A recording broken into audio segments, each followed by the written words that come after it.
Welcome to Suman TV. నేను మీ Suman TV Nag. So ప్రస్తుతం నేను విజయవాడలో ఉన్నటువంటి కోజ్ఞాన్లో ఉన్నాను. చాలామంది వాళ్ళ అంటే ఏఐ టూల్స్ వచ్చేసిన తర్వాత కొంతమంది ఏమో టెక్నాలజీ పెరిగిపోతుంది కాబట్టి ప్రతి ఒక్కరూ కూడా సాఫ్ట్వేర్ వైపు రావాలి అనుకునేటువంటి వాళ్ళు ఈ వీడియోని పూర్తిగా చూడండి.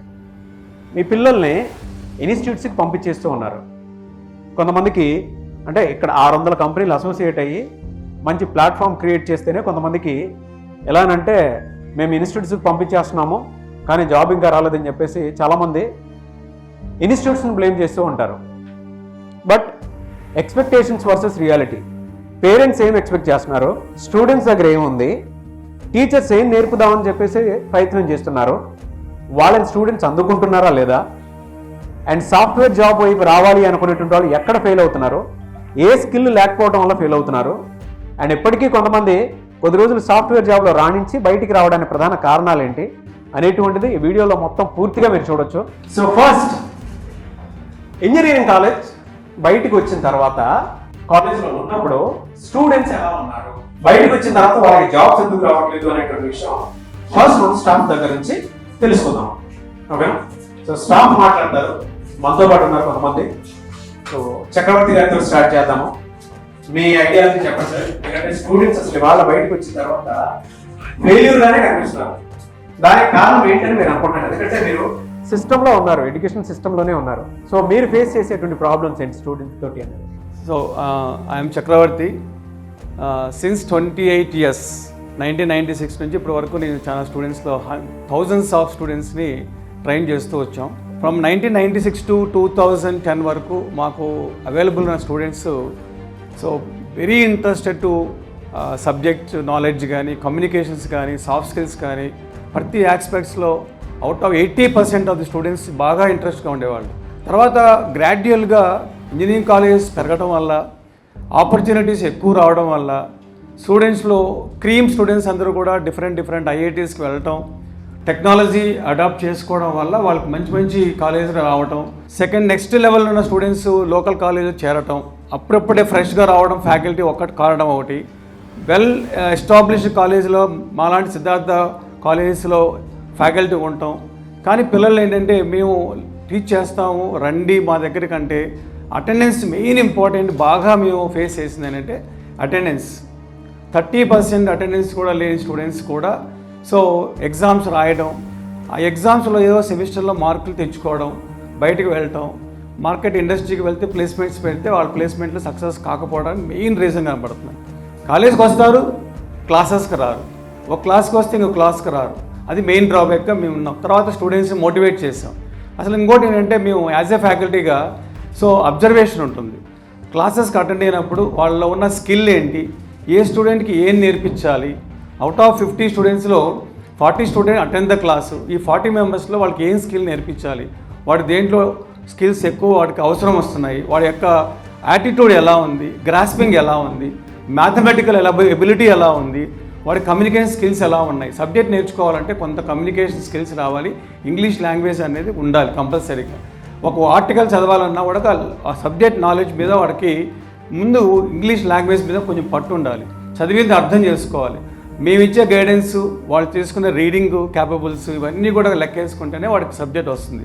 ఈ ప్రాసెస్లో మీరు పేరెంట్స్కి ఏం చెప్తారు సార్? ఎందుకంటే మీరు ఒక మాట అన్నారు, అట్లీస్ట్ మీరు కాలేజ్లో ఉండకపోయినా సరే బయట ఇన్స్టిట్యూట్స్లో అయినా సరే, అంటే కోజ్ఞాన్ లాంటి ఇన్స్టిట్యూట్స్లో అయినా సరే పిల్లలు వచ్చి ఏదైనా నేర్చుకుంటే చాలా బాగుంటుంది, కానీ దాన్ని కూడా యూటిలైజ్ చేసుకోవట్లేదు అనేటువంటి పాయింట్ చెప్తున్నారు. పేరెంట్స్కి మీరు ఏం తెలుసుకున్నారు సార్?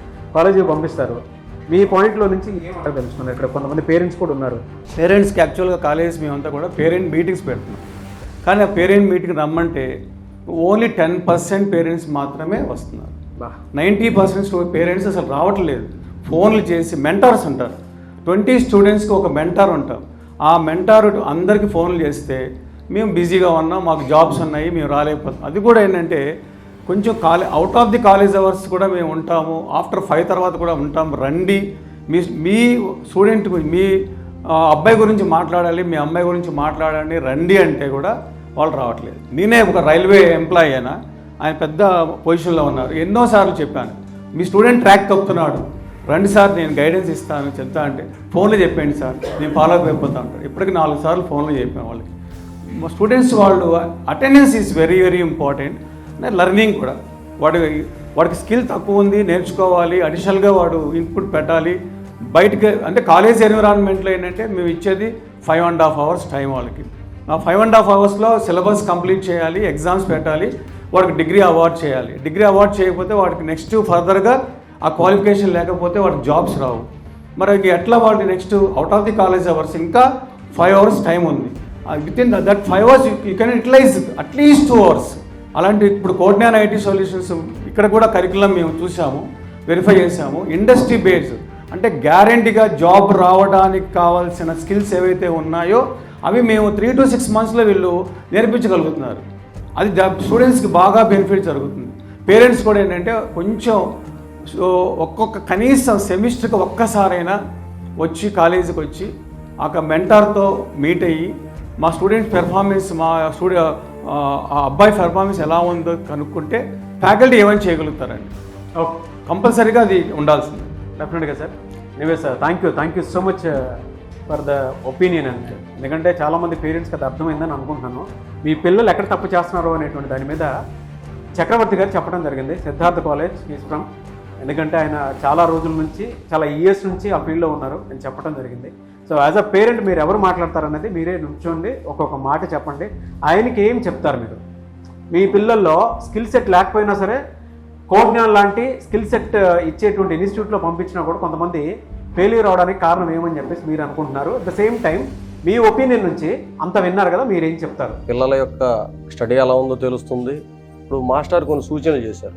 అటెండెన్స్ చాలా తక్కువ ఉంటుంది, కేవలం డబ్బులు అయితే కడుతున్నారు కానీ విద్యార్థులు పట్టించుకోవట్లేదు. అది ఫస్ట్ ప్రతి ఒక్కళ్ళు కూడా, ప్రతి తల్లిదండ్రి కూడా అలా చేసుకున్నప్పుడు ఏదో మనం మొక్కుబడిగా కాలేజీకి పంపించే విధానం నుంచి మనం బయటికి రావాలి. ఆ తర్వాత ఈ కాలేజీల్లో కూడా చాలామంది మాస్టర్లు ఫోన్ చేస్తే లిఫ్ట్ చేయరు, ఐ కాల్ బ్యాక్ అని చెప్తారు, కానీ లిఫ్ట్ చేయరు, తర్వాత మాట్లాడరు.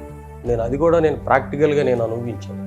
ఎట్ ప్రజెంట్ నా దగ్గర ఒక మెసేజ్ కూడా ఉంది. ఇప్పుడు ఇక్కడ ఎలా మావాడు ట్రైన్ అవుతున్నాడు, కాలేజీలో కూడా ఏమన్నా కంపెనీలు వస్తున్నాయా, మరి మావాడు సిఆర్టీపీ క్లాసులకు హాజరయ్యాడు కదా, దాని గురించి మీరేం సమాధానం చెప్తారంటే ఐ విల్ కాల్ బ్యాక్ అంటున్నాడు, కానీ ఆయన ఫోన్ మాట్లాడుతుంది. అట్లాగే మాస్టర్లు కూడా మన దగ్గర నుంచి 4 ఏళ్ళు ఇంజనీరింగ్ అయిపోయింది, మనం చేయి దులుపుకున్నాం, పని అయిపోయింది, మన ఫీజు మనకు కట్టేశాడు, వాడు సర్టిఫికెట్ ఇచ్చేద్దాం, వాడు తిప్పలాడు పడతాడనేది కాకుండా, అరే బాబు అలా కాదురా, నువ్వు యూటర్న్ తీసుకో, జాలీగా చేసేవి అయిపోయింది, ఇక నుంచన్నా ఈ లాస్ట్ ఇయర్లో ఉన్న జాగ్రత్తగా, మామూలుగా టెక్నికల్ అంతా కూడా లాస్ట్ ఇయర్లో ఉంటుంది, నేను కూడా డిప్లొమా చదివాను, లాస్ట్ ఇయర్లో ఉంటుంది. ఆ టెక్నికల్ సబ్జెక్ట్స్ కూడా వాళ్ళకి జాగ్రత్తగా చెప్పి, ఆ గ్రౌండ్లో తిరుగుతున్నాడు మనకెందుకు లేని వదిలేయకుండా మాస్టర్లు కూడా అలా కాదురా బాబు అని చెప్పేసి 2-3 సార్లు చెప్పి జాగ్రత్తగా వాళ్ళని మన సొంత పిల్లల వల్ల ట్రీట్ చేసి, మాస్టర్లు కూడా మన బిడ్డకి భవిష్యత్తు ఎలా చేకూరుస్తామో అలాగే మన విద్యార్థులకు కూడా అలా చేకూర్చి చేస్తే భవిష్యత్తు కూడా బాగుంటుంది. మాస్టర్ చెప్పినట్టుగా కాలేజీకి మంచి పేరు వస్తుంది, ఆ విద్యార్థికి కూడా మంచి పేరు వస్తుంది. మీరు అనుకున్న విధంగా కోజ్ఞాన్ నుంచి రెస్పాన్స్ వస్తుందా? నేను అయితే ఆ విషయంలో ఫస్ట్ అసలు మీకు చెప్తాను ఇక్కడ జాయిన్ చేయడం కారణం, నేను కొన్ని వీడియోస్ చూశాను, దాంట్లో నాకు సాయిరామ్ గారి పెర్ఫార్మెన్స్ నచ్చింది. నేను అసలు హైదరాబాద్లో జాయిన్ చేయడానికి ప్రిపేర్డ్, ఫీజు కూడా ఒక అప్లికేషన్ ఫీజు కట్టేస్తే ఆ తర్వాత నేను యూటర్న్ తీసుకుని, సరే మనం పామర్లో ఉంటాం, విజయవాడలో ఇన్స్టిట్యూట్ ఉందా, ఆయన ఏమంటే ఇక్కడైనా, నేను ఒకటే అడిగా, ఇక్కడైనా హైదరాబాద్లో అయినా బెంగళూరులో అయినా టీచింగ్ మొత్తం ఒకటే ఉంటుందండి, దాంట్లో ఏమి ఇక్కడ ప్రొఫెషనల్స్ ఉంటారు అక్కడ లేరు అని చెప్పారు. నేను అది కూడా గ్రహించా, ఒకటే తేలింది. సరే మనకు దగ్గరలో ఉంటాడు, నాకు మంచిగా అనిపించింది, అందువల్ల నేను కోజ్ఞాన్లో జాయిన్ చేయడానికి సుముఖత చూపించానండి. నమస్తే అండి, మా బాబుని కేఎల్ యూనివర్సిటీలో చదివించాను. అయితే బాబు సెకండ్ ఇయర్లో సెకండ్ సెమ్లో ఒక సబ్జెక్టు వాళ్ళు మరి ఆ లెక్చరర్ మధ్య బాబు మధ్య ఏం డిస్కషన్ జరిగిందనేది పేరెంట్స్గా మాకు తెలియదు. పిల్లలు తప్పు చేయొచ్చు కాదని అంటలా, పిల్లలు ఆ ఏజ్లో ఉన్నారు, తప్పు చేసే ఏజ్లో ఉన్నారు. చేశాడు మా అబ్బాయి, మంచి పని చేశాడని కూడా నేను అనను. వాడు తప్పు చేసినప్పుడు యాజ్ అ పేరెంట్గా మాకు ఇన్ఫార్మ్ చేయాలి. వాళ్ళు చేయలేదు, ఓకే, మాకు అసలు కూడా తెలియదు. నాకు సెకండ్ సెమ్ అయిపోయిన తర్వాత పాస్ లిస్ట్ ఇస్తారు కదా, అందులో పాస్ అనే వేసి పంపించారు. 4th ఇయర్ అయిపోయిన తర్వాత సర్టిఫికేట్స్ కోసం నేను వెళ్తే అబ్బాయి ఫెయిల్ అయ్యాడని చెప్పేసి సెకండ్ సెమ్లో ఒక సబ్జెక్ట్ ఆపేశారు. సెకండ్ సెమ్లో. బా అలాంటప్పుడు మరి పేరెంట్స్గా నేను ప్రతి సెమ్కి ఫీజు కట్టడానికి నేనే వెళ్తా, బాబుని కూడా పంపించను. అదేంటంటే ఎడ్యుకేషన్ లోన్ పెట్టి చదివించాను, దాన్ని ఆ ఎడ్యుకేషన్ లోన్ చెక్ తీసుకుని నేనే వెళ్తా కాలేజ్కి. అలాంటప్పుడైనా వాళ్ళు చెప్పాలిగా మీ బాబుది ఇలా జరిగింది అని. 2 years తర్వాత నేను సర్టిఫికెట్స్ కోసం వెళ్తే సబ్జెక్ట్ ఆపినట్టు చెప్తారా వాళ్ళు? అది కరెక్ట్ కాదు కదా.